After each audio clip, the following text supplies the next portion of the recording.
Boa noite, pessoal, tudo bem com vocês? Eu espero que vocês estejam ótimos, hein? Meu nome é Camila Oliveira e eu venho trazer aqui algumas informações muito importantes, especialmente para a comunidade imigrante, né? São notícias que envolvem diretamente imigrante, envolvem diretamente pautas aí de imigrantes e sem mais delongas, vamos lá para as notícias.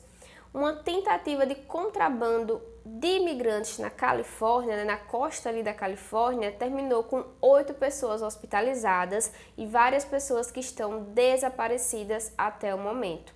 Esse fato aconteceu no sábado, né? E segundo as autoridades de imigração, os agentes, né, avistaram um pequeno barco por volta das 5 da manhã que se dirigia em direção à costa. E aí eles já ficaram em alerta e depois verificaram que esse barco virou em uma área costeira próximo da Califórnia, a cerca de 65 quilômetros aí ao norte da fronteira, né, dos Estados Unidos com o México. Então, as autoridades da imigração buscaram resgatar essas pessoas e durante o processo de resgate verificaram que haviam 18 coletes salva-vidas, mas que infelizmente eles só conseguiram resgatar, né, 8 pessoas. Essas 8 pessoas estavam todos, sem exceção, com hipotermia, em uma péssima condição de saúde e precisaram ser, como eu disse, né, hospitalizados aí às pressas. E assim, o que mais está chocando tanto as pessoas que, né, as 8 pessoas que ficaram doentes, que foram resgatadas, quanto aos agentes de imigração, é que eles não conseguiram, né, ter nenhuma notícia, nada assim, por mais que tenham realizado buscas dessas outras 10 pessoas que se arriscaram aí, né, nesse processo de travessia, de contrabando humano, como os agentes de imigração estão caracterizando esse acontecido. Ou seja, não se tem notícia dessas pessoas, são 10 pessoas que estão desaparecidas. E aí os funcionários, né, que atuam nessas instituições de imigração, que é mais de uma, disseram que este foi apenas mais um, né, de uma lista de casos assim, de contrabando marítimos que andam acontecendo nos últimos anos e especialmente nos últimos meses. Inclusive, a agência já relatou que, com relação a contrabando marítimo em específico, ali na região costeira da Califórnia, foram apreendidos 1.327 imigrantes. Então, é um número realmente bastante alto, especialmente se você parar para pensar a respeito do risco, né? Quando você lida com o mar, quando você lida com, sabe, com um lugar, né? Com um ambiente que é tão complexo, que é tão perigoso, que é tão inconstante, que a gente não conhece. Você de fato coloca a sua vida em risco e pode acontecer uma situação, infelizmente, como foi essa daí, né? Que tem 10 pessoas desaparecidas, mas com relação às outras 8 que estão doentes, nenhuma até o momento faleceu, todo mundo foi hospitalizado e a gente aguarda aí as notícias, porque esse fato aconteceu agora no final de semana, né, no sábado. Então, provavelmente, nos próximos dias, vamos ter mais notícias sobre esse assunto.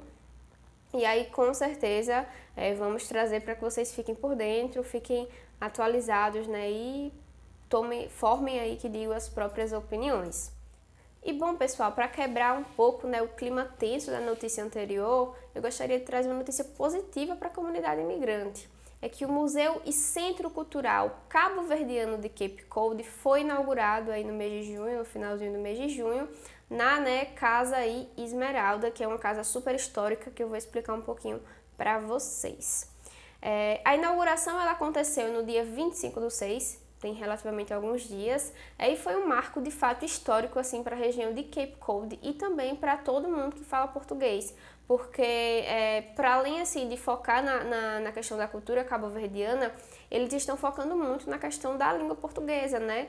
Então, vocês vão ter várias atividades em português, vocês vão ter muita riqueza em si, assim, em termos de aspectos culturais mesmo, das pessoas que falam português, e isso ultrapassa a questão de ser de Cabo Verde.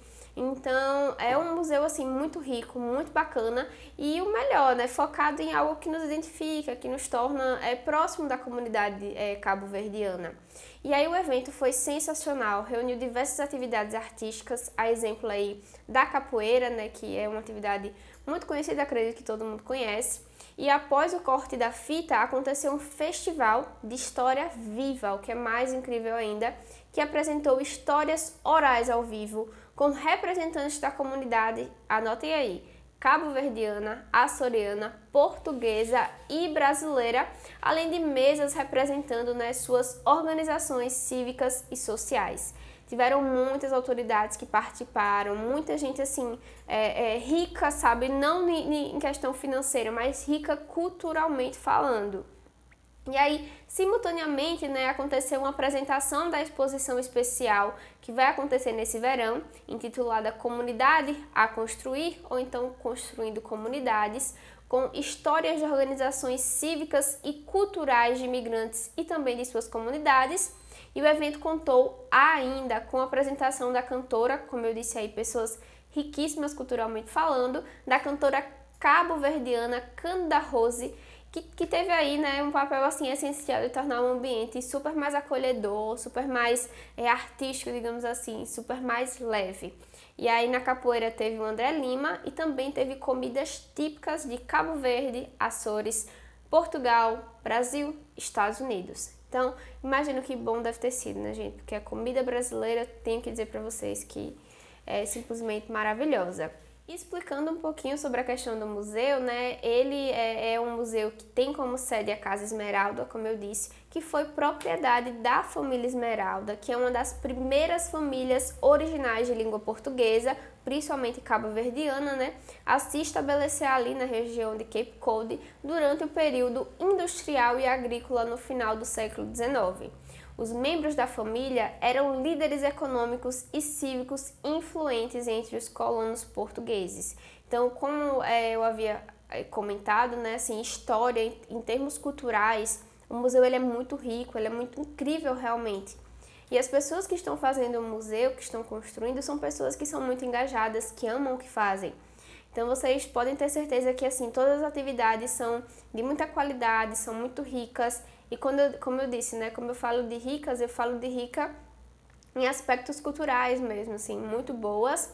E só para vocês entenderem um pouquinho mais, o John Esmeralda, né, que é o proprietário da casa, que era o proprietário da casa, foi um dos primeiros e ardentes defensores da igualdade social e racial para os imigrantes ali da região.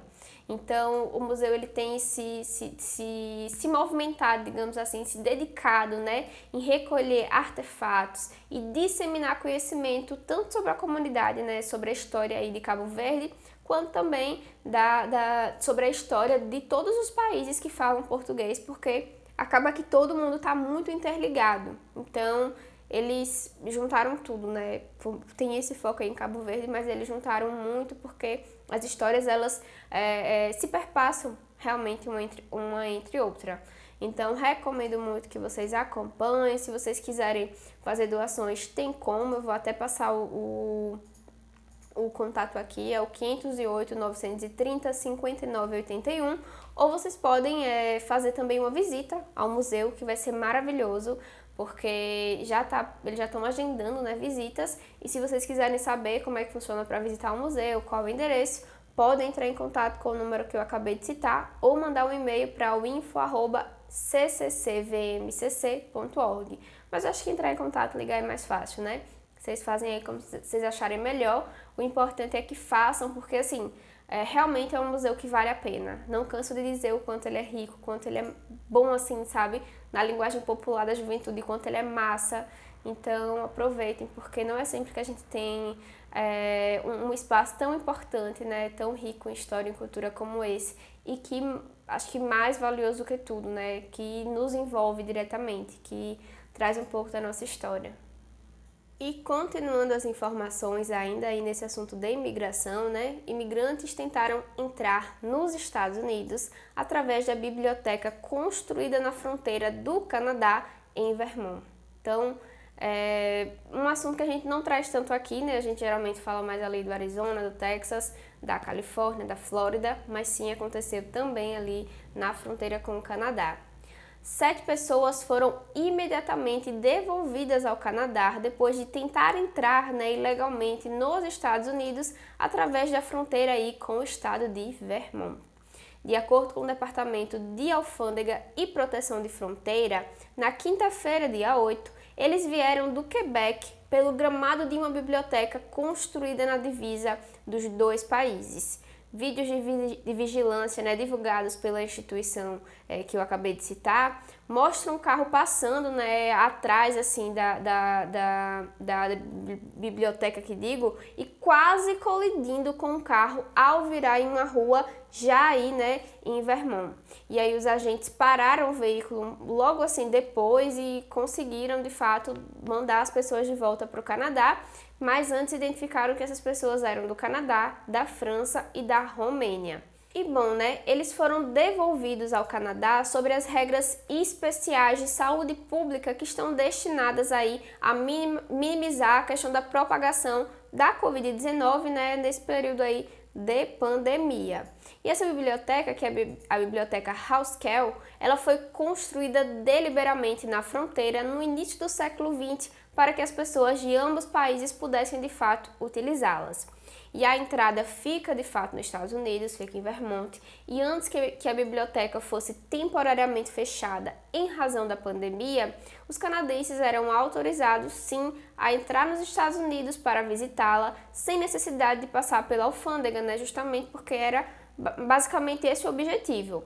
E aí, desde que a fronteira entre os dois países foi fechada pela pandemia, para que as pessoas cruzem, né, de maneira assim rotineira a fronteira, a área em frente à biblioteca tem sido usada por pessoas dos dois países para encontrar tanto amigos quanto familiares, porque realmente pressupõe que uma área de fronteira muitas pessoas se conheçam, né? Tipo uma rua divide um país e outro.